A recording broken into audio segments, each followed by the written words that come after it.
The maritime dispute like those between two countries is about, yes, a border, but more than that, what lies underneath the surface of the ocean. The resources are huge. You know, the oil deposits in that area, some of the largest deposits of gas and oil in the world. Instead of going to war, which is going to be destructive and is not going to help anyone, to actually engage in a process and address these issues bilaterally. We are not going to jeopardize Africa fighting over our boundary, our colonial boundary, but that we will coexist and work together.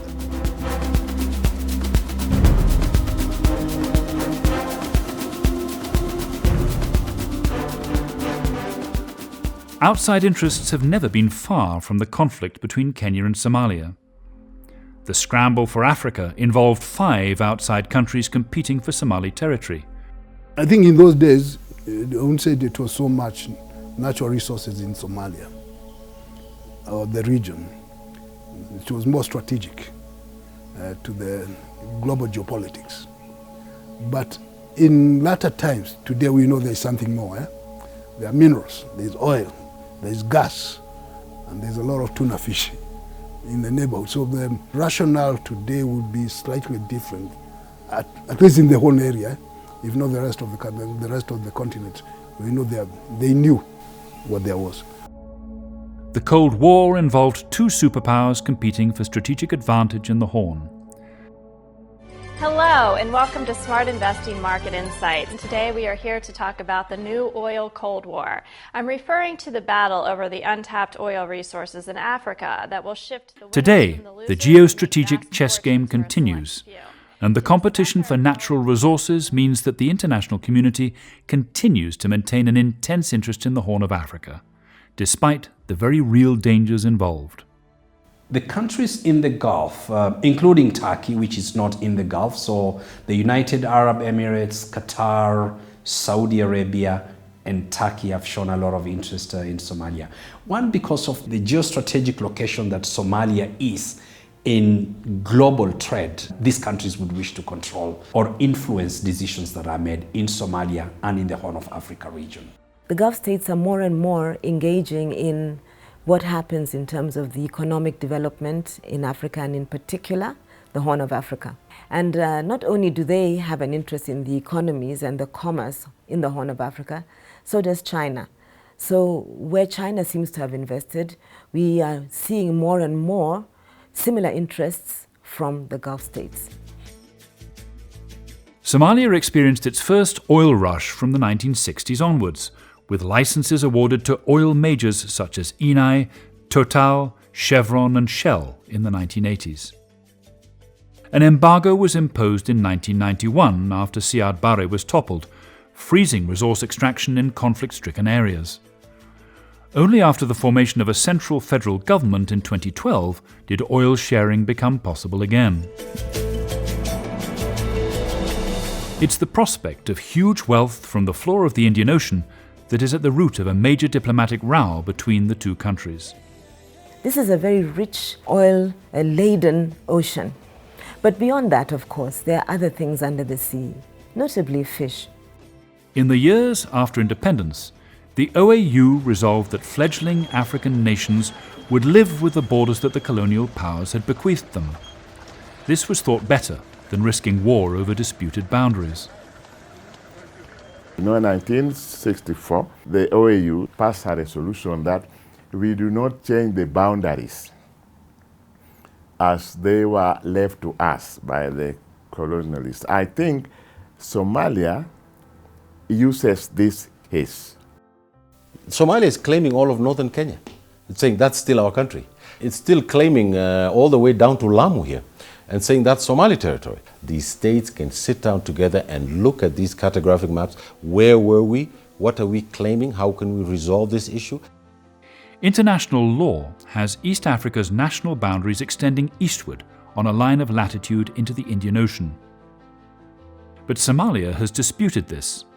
Their government sees a continuous extension of their land border, cutting southeast, leaving a triangle of disputed waters between Somalia and Kenya.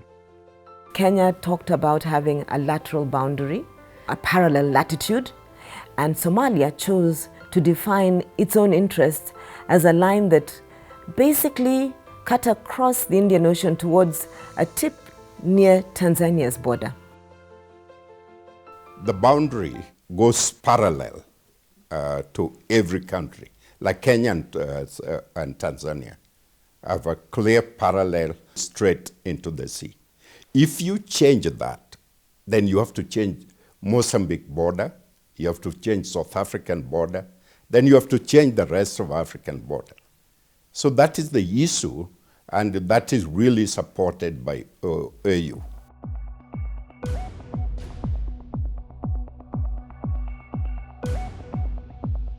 If any of these countries is going to get the hydrocarbons, the oil and gas from beneath the sea, it is going to change the fortunes in this country.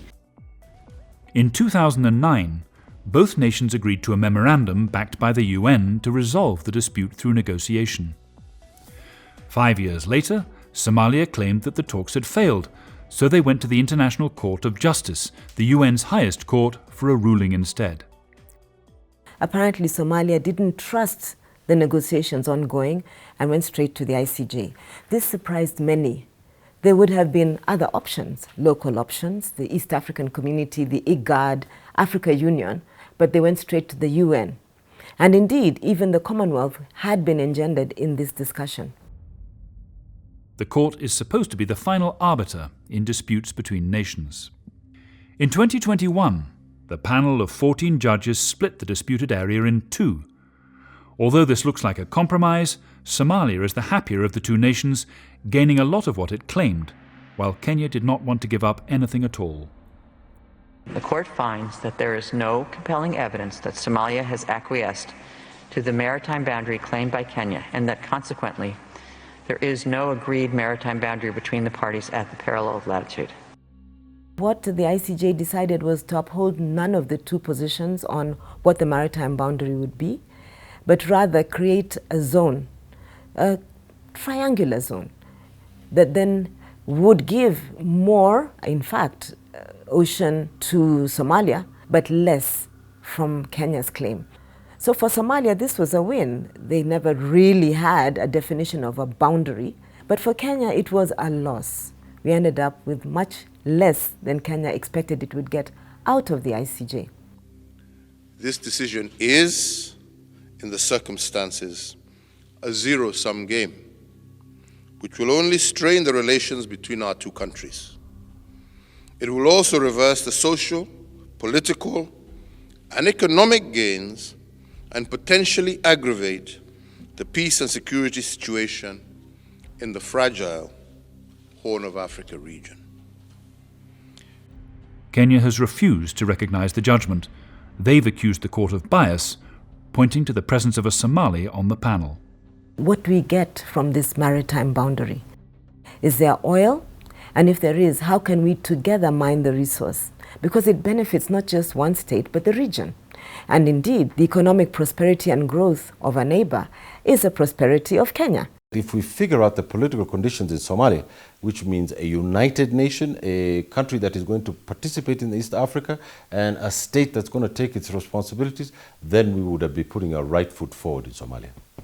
The maritime dispute remains unresolved, and neither country can afford for it to escalate. But the dispute has not stopped a growing Somali community from making its home in Kenya's capital. Many have come from the huge refugee camps near the border, and most Kenyans seem able to accommodate them. We can continue to integrate them. We have done a lot as Kenya to affirm, particularly our brothers and sisters from the Somali community. Beyond affirming them within Kenya, there is a need for us to look robustly at going beyond peace and security interventions to economic interventions in Somalia, to increasing the ability of that state to take care of its people, so that we have schools, we have hospitals, we have housing, we have economic growth. These two countries are joined at the hip, and many say also at the heart. The trading between these two countries is huge. Many Somali elites prefer Nairobi actually as an investment destination. Many of their families' investments are here in Nairobi because of the openness with which Kenya actually welcome investors and visitors into the country. Eastleigh is populated by the Somali community, mainly after the 1990 Somali Civil War, who came here as refugees and built businesses and houses here. But also people from the diaspora, the Somali diaspora, have also invested heavily in Eastleigh. The Somalis have really brought new ideas, fresh ideas in what business should look like. When you go to Eastleigh, a lot of business is taking place. You know, there is people are selling clothes, selling food, building houses, so all that. And then also they bring a new model into business, model of cooperative. You know how the Somalis work. So when you see that they're building a house, it's not an individual who's building. It's maybe a community, a group of friends, you know. So that also is bringing in fresh ideas. Because of the instability in Somalia, Eastleigh is more or less like the commercial capital of the Somali community. A lot of the diaspora are putting in their money. They cannot take it to Mogadishu to start businesses. They're putting their money in Eastleigh. I see Eastleigh as the Dubai of Nairobi and the Dubai of this country. It's an amazing place, and we're hopeful. We are very optimistic. We are very happy that everything is now aligning to make this neighborhood. It's no longer a neighborhood, it's now called the city within a city. So to make this city a better place to live, to work, and to do business. Kenya and Somalia need each other. As always, an abundance of political will is needed on both sides. There's a lot of optimism today in terms of relations between Kenya and Somalia because of, first of all, the leadership change that we've seen in Somalia. Mheshimiwa Rais wa Jamhuri ya Somalia, welcome, Your Excellency. And now that Kenya has a new president, and we saw Hassan Sheikh Mahmoud coming to the inauguration of President William Samoei Ruto, President Uhuru Kenyatta went to the inauguration of Hassan Sheikh Mahmoud. Many are optimistic that relations between Kenya and Somalia is going to be improved. There is a very strong network among young people who are developing the same kind of culture and behavior. They're in Nairobi, they're in Mogadishu, they're trading in Kismayu. That's a very good movement. It's time now to work together to secure our interests. This would be both economic and commercial, peace and security, but also cultural, and also important for the diaspora of Somalis that live within Kenya. Our future leadership should be to create economic prosperity, to create more integration. I'm extremely optimistic because we have these young people here who are on TikTok and their ethnic issues are smaller, their tribal differences are smaller, their worldview is larger, they eat pizza together and Kentucky Fried Chicken, and you know this concept of Mac world versus the jihad. So I think that this cultural, it's a form of cultural imperialism actually, but I don't mind it. I think it's important for young people to get together in this region and change their region and change their countries so they can find hope, because the present generations have failed them and they need to stand up for their future. The problems we are having are temporary. Painful, yes, but they're temporary. Indeed, there is enough will.